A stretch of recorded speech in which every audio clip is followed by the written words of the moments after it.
Greetings, America. It is truly an honor to be speaking with you tonight.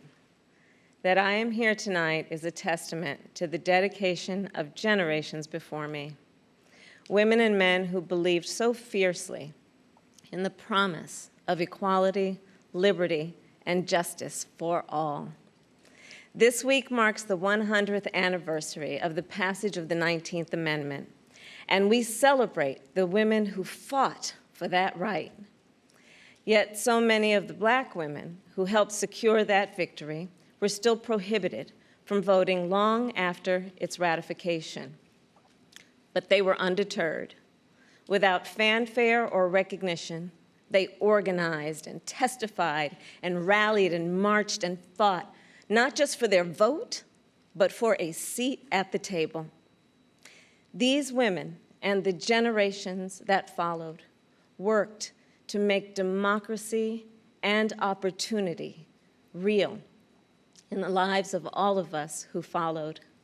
They paved the way for the trailblazing leadership of Barack Obama and Hillary Clinton.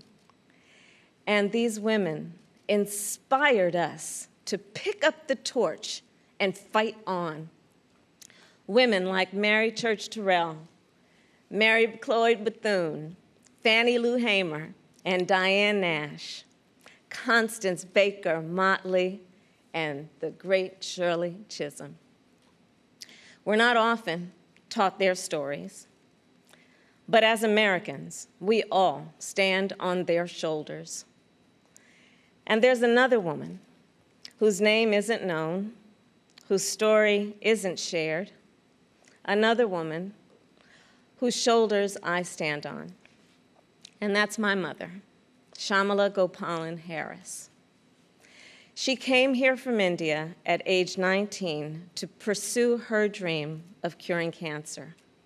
At the University of California, Berkeley, she met my father, Donald Harris, who had come from Jamaica to study economics. They fell in love in that most American way while marching together for justice in the civil rights movement of the 1960s. In the streets of Oakland and Berkeley, I got a stroller's eye view of people getting into what the great John Lewis called good trouble. When I was 5, my parents split, and my mother raised us mostly on her own. Like so many mothers, she worked around the clock to make it work, packing lunches before we woke up and paying bills after we went to bed, helping us with homework at the kitchen table and shuttling us to church for choir practice. She made it look easy, though it never was.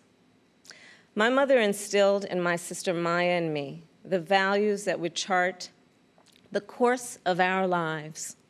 She raised us to be proud, strong Black women, and she raised us to know and be proud of our Indian heritage. She taught us to put family first, the family you're born into and the family you choose.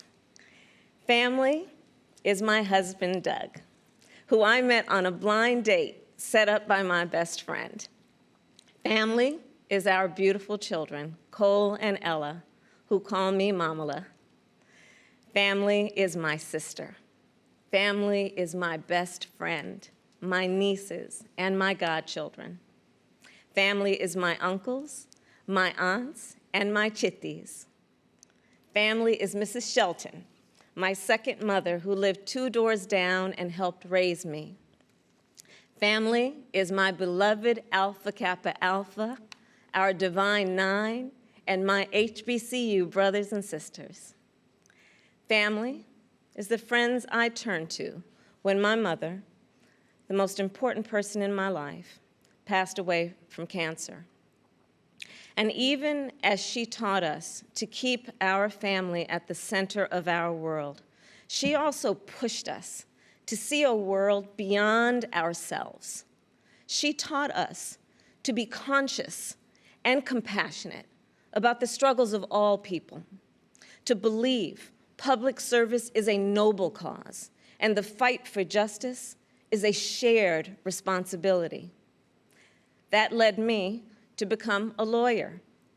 a district attorney, attorney general, and a United States senator. And at every step of the way, I've been guided by the words I spoke from the first time I stood in a courtroom. Kamala Harris, for the people. I have fought for children and survivors of sexual assault. I fought against transnational criminal organizations. I took on the biggest banks and helped take down one of the biggest for-profit colleges. I know a predator when I see one. My mother taught me that service to others gives life purpose and meaning. And oh, how I wish she were here tonight, but I know she's looking down on me from above. I keep thinking about that 25-year-old Indian woman, all of 5 feet tall, who gave birth to me at Kaiser Hospital in Oakland, California. On that day, she probably could have never imagined that I would be standing before you now and speaking these words. I accept your nomination for Vice President of the United States of America. I do so committed to the values she taught me, to the word that teaches me to walk by faith and not by sight, and to a vision passed on through generations of Americans, one that Joe Biden shares, a vision of our nation as a beloved community, where all are welcome, no matter what we look like, no matter where we come from, or who we love. A country where we may not agree on every detail, but we are united by the fundamental belief that every human being is of infinite worth, deserving of compassion, dignity, and respect. A country where we look out for one another, where we rise and fall as one, where we face our challenges and celebrate our triumphs together. Today, that country feels distant. Donald Trump's failure of leadership has cost lives and livelihoods. If you're a parent struggling with your child's remote learning, or you're a teacher struggling on the other side of that screen, you know what we're doing right now is not working. And we are a nation that is grieving the loss of life, the loss of jobs, the loss of opportunities, the loss of normalcy, and yes, the loss of certainty. And while this virus touches us all, we got to be honest, it is not an equal opportunity offender. Black, Latino, and Indigenous people are suffering and dying disproportionately. And this is not a coincidence. It is the effect of structural racism, of inequities in education and technology, healthcare and housing, job security and transportation, the injustice in reproductive and maternal health care, in the excessive use of force by police, and in our broader criminal justice system. This virus, it has no eyes, and yet it knows exactly how we see each other and how we treat each other. And let's be clear, there is no vaccine for racism. We've got to do the work. For George Floyd, for Breonna Taylor, for the lives of too many others to name, for our children, and for all of us. We've got to do the work to fulfill that promise of equal justice under law. Because here's the thing, none of us are free until all of us are free. So we're at an inflection point. The constant chaos leaves us adrift.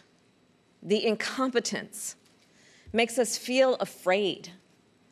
The callousness makes us feel alone. It's a lot. And here's the thing. We can do better and deserve so much more. We must elect a president who will bring something different, something better, and do the important work. A president who will bring all of us together, Black, white, Latino, Asian, Indigenous, to achieve the future we collectively want. We must elect Joe Biden. And I will tell you, I knew Joe as vice president. I knew Joe on the campaign trail. And I first got to know Joe as the father of my friend. So Joe's son, Beau, and I served as attorneys general of our states, Delaware and California. During the Great Recession, he and I spoke on the phone nearly every day, working together to win back billions of dollars for homeowners from the big banks that foreclosed on people's homes. And Beau and I, we would talk about his family, how as a single father, Joe would spend 4 hours every day riding the train back and forth from Wilmington to Washington. Beau and Hunter got to have breakfast every morning with their dad. They went to sleep every night with the sound of his voice reading bedtime stories. And while they endured an unspeakable loss, those two little boys always knew that they were deeply, unconditionally loved. And what also moved me about Joe is the work that he did as he was going back and forth. This is the leader who wrote the Violence Against Women Act and enacted the assault weapons ban, who as vice president implemented the Recovery Act, which brought our country back from the Great Recessions. He championed the Affordable Care Act, protecting millions of Americans with pre-existing conditions, who spent decades promoting American values and interests around the world. Joe, he believes we stand with our allies and stand up to our adversaries. Right now, we have a president who turns our tragedies into political weapons. Joe will be a president who turns our challenges into purpose. Joe will bring us together to build an economy that doesn't leave anyone behind, where a good-paying job is the floor, not the ceiling. Joe will bring us together to end this pandemic and make sure that we are prepared for the next one. Joe will bring us together to squarely face and dismantle racial injustice, furthering the work of generations. Joe and I believe that we can build that beloved community, one that is strong and decent, just and kind, one in which we can all see ourselves. That's the vision that our parents and grandparents fought for, the vision that made my own life possible, the vision that makes the American promise, for all its complexities and imperfections, a promise worth fighting for. So make no mistake, the road ahead is not easy. We may stumble. We may fall short. But I pledge to you that we will act boldly and deal with our challenges honestly. We will speak truths, and we will act with the same faith in you that we ask you to place in us. We believe that our country, all of us, will stand together for a better future. And we already are. We see it in the doctors, the nurses, the home health care workers, and frontline workers who are risking their lives to save people they've never met. We see it in the teachers and truck drivers, the factory workers and farmers, the postal workers and poll workers, all putting their own safety on the line to help us get through this pandemic. And we see it in so many of you who are working, not just to get us through our current crisis, but to somewhere better. There's something happening all across our country. It's not about Joe or me. It's about you. And it's about us. People of all ages and colors and creeds who are, yes, taken to the streets, and also persuading our family members, rallying our friends, organizing our neighbors, and getting out the vote. And we have shown that when we vote, we expand access to health care and expand access to the ballot box and ensure that more working families can make a decent living. And I'm so inspired by a new generation. You are pushing us to realize the ideals of our nation, pushing us to live the values we share: decency and fairness, justice and love. You are patriots who remind us that to love our country is to fight for the ideals of our country.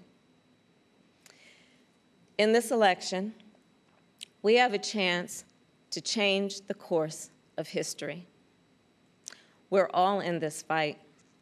You, me, and Joe, together. What an awesome responsibility. What an awesome privilege. So let's fight with conviction. Let's fight with hope. Let's fight with confidence in ourselves and a commitment to each other, to the America we know is possible, the America we love. And years from now, this moment will have passed, and our children and our grandchildren will look in our eyes, and they're going to ask us, where were you when the stakes were so high? They will ask us, what was it like? And we will tell them. We will tell them not just how we felt, we will tell them what we did. Thank you. God bless you, and God bless the United States of America.